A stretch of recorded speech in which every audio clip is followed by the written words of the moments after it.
It is a stunning turn of events on the third anniversary of Russia's full-scale invasion of its smaller neighbor, Ukraine. At the UN General Assembly, America sided with Russia and North Korea in voting against the resolution condemning Russia's war.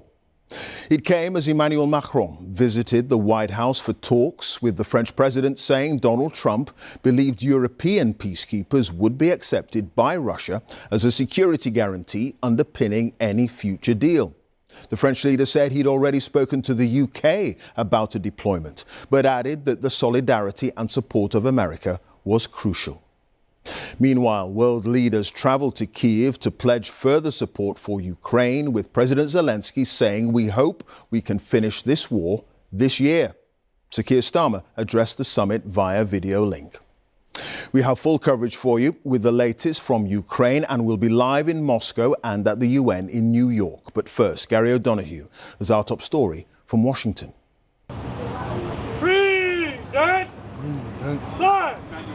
It was an optimistic President Macron who came to the White House today, the first European leader to head to Washington since President Trump's re-election. His task, an attempt to reach a consensus over ending the war in Ukraine and to stabilise the transatlantic relationship, which has been severely tested. Again, the relationship's been very special with France and very special with this gentleman on my right. It looked like the old le bromance between these two was back, but the differences weren't far from the surface, notably on the relative contributions to Ukraine from the US and Europe. Europe is loaning the money to Ukraine. They get their money back. No, in fact, to be frank, we paid 60% of the total effort, and it was through, like the US, loans, guarantee, grants, and we provided real money, to be clear. But Donald Trump continues to insist Ukraine hands over half its key natural resources as compensation for America's contribution. And he says such a deal with Ukraine's President Zelensky is close. I will be meeting with President Zelensky. In fact, he may come in this week or next week to sign the agreement, and which would be nice. I'd love to meet him. Would meet at the Oval Office. That issue of compensation is another bone of contention between the US and Europe. It was up to Russia, said the French president, to pay. This war costed all of us a lot of money. And this is the responsibility of Russia, because the aggressor is Russia. Where some agreement appears to be emerging is on the question of possible European peacekeeping troops in Ukraine after a truce, something both France and the UK are open to. We also spoke about these issues at length with the president. We've worked with President Zelensky and gotten to some of the details of the various phases of the negotiation. And we've also been able to speak about some of this work with our British partners to talk about deployments of peace forces on Ukrainian soil, which are part of these security guarantees. Later, President Macron said progress had been made, including on the question of troops.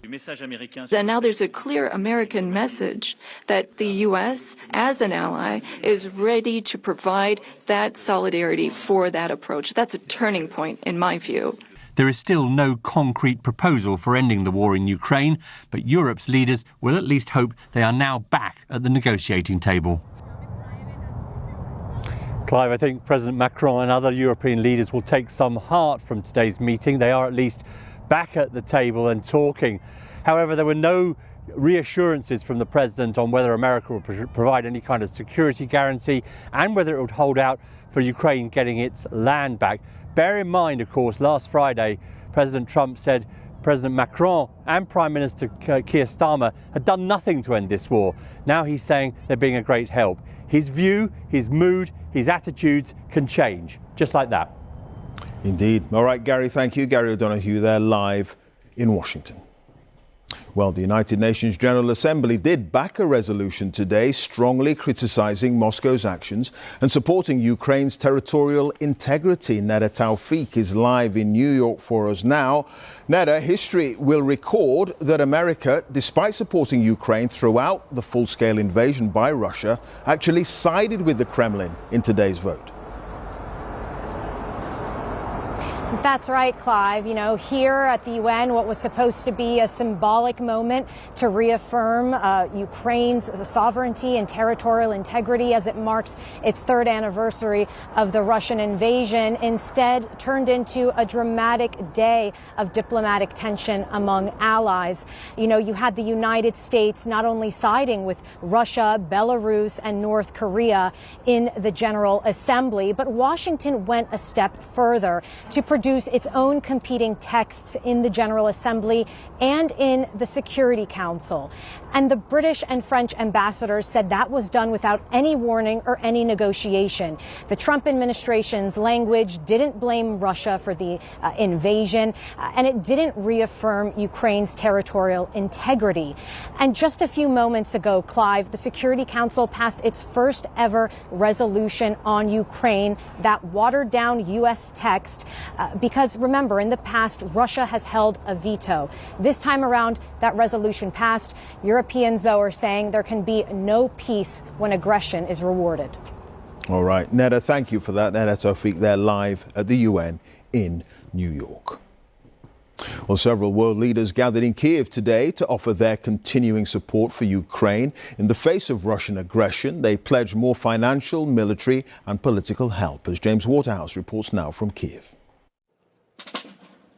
In Ukraine, the war is as impossible to escape as the politics surrounding it. For President Zelensky, today was about remembrance and rallying his remaining allies. But there was one big absentee, the US. What followed were talks about military support, the likelihood of Ukraine joining the European Union. Perhaps they could be earlier than 2030. As well as the enforcing of any future ceasefire. And any settlement must be based on a sovereign Ukraine, backed up with strong security guarantees. The UK is ready and willing to support this with troops on the ground. Welcome everyone to the first G7 meeting of 2025. Ukraine and its European allies still have to work out how to stand up to Russia in the long term. At a separate gathering, after swerving questions about their relationship, President Zelensky issued this call to Donald Trump directly. President Trump, we would really like to hear from you, because all our people, all our families are very worried. Will there be support from America? For our people, for life in general, it's so important that American support, American assistance remains.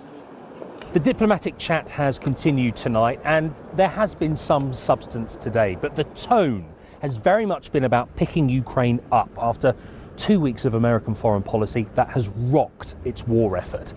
Nevertheless, there still yet might be scope for cooperation between Kyiv and Washington. A deal that would give the US access to Ukraine's natural resources in return for security guarantees is reportedly being finalised. President Zelensky has rejected previous drafts, calling it a debt which would take generations to pay. James Waterhouse, BBC News, Kyiv. 3 years after this conflict began, there is a military stalemate on the battlefield. Here's what Ukraine looked like back in 2022. The areas in red are under Russian military control. 3 years later, you can see Russia has built a corridor there down to Crimea, but here in purple, Ukraine has managed to retake most of the territory that was under threat in the north. Well, Jeremy Bowen reports now on a nation determined to keep fighting, but praying for peace. Cars destroyed in the fight for Kyiv 3 years ago have been gathered into a memorial in Irpin, the suburb where Ukraine won the battle for its capital. Next to the new bridge, the ruins of the old one between Kyiv and Irpin are also preserved. The Ukrainian army blew the bridge to stop Russian tanks using it. Ukraine's Western allies, just like the Kremlin, expected these men would lose to Russia within days or weeks. Russian shelling was intense. For Ukrainians, it felt like the worst of times.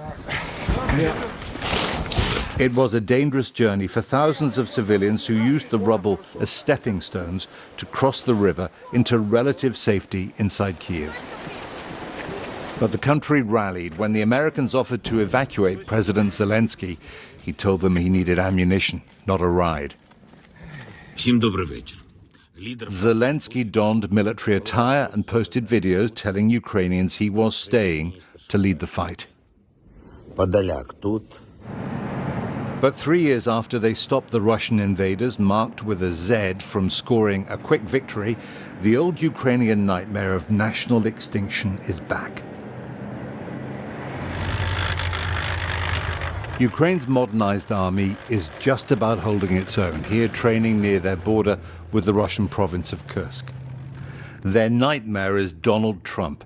He's put restoring America's relationship with Russia above Ukraine's fight to stay independent. And Trump has repeated Russian lies.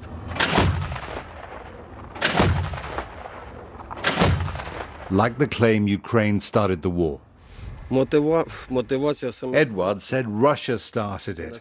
They came to our home to kill us. Our sons, our daughters, and our parents. That is why we are fighting.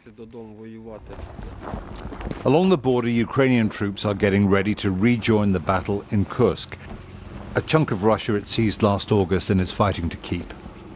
In the bunkers, warm and dry, these men are facing the prospect of losing the American support that has been vital for 3 years. Evhen, a squad leader and a veteran of the war in Kursk, says Ukraine is making more weapons of its own and they will keep going. It's good to get help from abroad. Help won't last forever. It's here today, it might be gone tomorrow. Soldiers here know that Putin believes Ukraine belongs to Russia, which is why they're alarmed by talk of Trump making a deal with him. Putin wants to destroy our political system and to make Ukraine his vassal state. Are there any circumstances under which Western countries, the Americans, should trust President Putin? No, I don't have enough fingers to count how many times Putin lied to everyone, to the Russians, and to us, and to the West. Fighting men in a snow-covered forest. It's a scene from Europe's past, and the challenge for leaders, for diplomats, is to make sure it's not a scene from Europe's future, because it might be. The point the Ukrainians make is that if President Putin is able to get what he wants by breaking international law and going to war, then it won't be the last time. Not just for him, but for others. Back in Kiev 3 years ago, as the barricades went up, it was a straightforward fight for survival. For Ukrainians, it still is, but it is not straightforward. Then, volunteers signed up to fight, talking about protecting their families. Now, that early enthusiasm has gone after huge casualties, and the authorities pursue men who won't fight. Dmytro and Maxim, then 18 and 19, both fought in the battle for Kiev. Maxim, on the left, served around 30 months in frontline combat. 3 years on, both fear Trump will appease Putin as Britain appeased Nazi Germany before 1939. It is a very dangerous moment for the entire world, not only for Ukraine. Even if United States will not provide us any more weapons or other support. I think that Donald Trump wants to become like a new Chamberlain who like signed some treaty with Hitler, and we all know what it was in the result. But I think that Mr. Trump should be more focused on becoming like somebody like Churchill. 3 years ago, you were young guys volunteering for the army. You must have changed. Everyone changed. And I have changed. I think that every Ukrainian and me in person matured during these 3 years. Everyone who entered military and everyone who was fighting for such a long time drastically changed. The cost of this war is heavy, but not so unbearable that either side will sue for peace. It is about more than controlling land. It's about existence. For these Ukrainians, staying independent. Putin is fighting them for Russia's place in the world, and that's why making a peace deal might be impossible. And now, for the Ukrainians and their European partners, the sense that Trump's America isn't just an unreliable ally, it might be no kind of ally at all. Jeremy Bowen, BBC News, in Ukraine. President Trump says he's discussing major economic deals with the Kremlin to help end the war. Steve Rosenberg is live in Moscow for us now. Vladimir Putin has been speaking this evening. Steve, what's he been saying? Yes, indeed. Vladimir Putin popped up unexpectedly late tonight on Russian state television. They interrupted regular programs for this, and he proceeded to say lots of things that Donald Trump will like. There was lots of flattery. He said President Trump did not act on emotion. He had a rational approach to what was happening. There was lots of praise. He praised Donald Trump's idea for America, Russia and China to slash defense spending.